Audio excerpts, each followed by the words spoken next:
Thank you, Madam Speaker. I, too, colleagues, rise in opposition of this budget. You know, what came true and evident to me when looking at this budget is that cap and trade, what is really proven in this budget, is an illegal tax.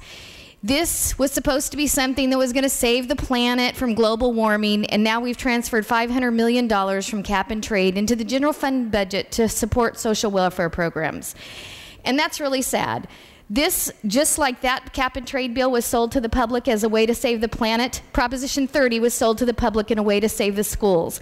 But yet we have almost $1 billion in increases for social welfare programs going to welfare instead of going to our school districts and our school systems to pay off debt.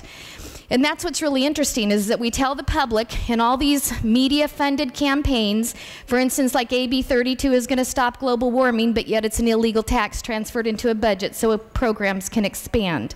Then you have Proposition 30, the promise that taxes are going to be increased, but it's going to go to save the schools, and it doesn't go to the schools. It goes to submit more programs and social programs through this budget process.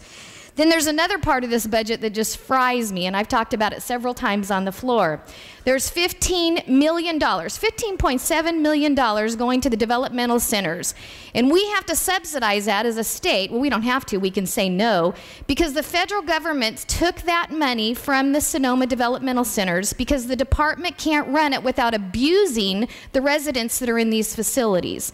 So the thing is that to backfill money that the government took, the federal government took, because they weren't meeting the requirements of taking care of the most vulnerable members in our society, and then to turn around and backfill that money with double the amount of money is ridiculous. So I would urge a no vote and ask you, please vote no and bring fiscal responsibility to this California budget.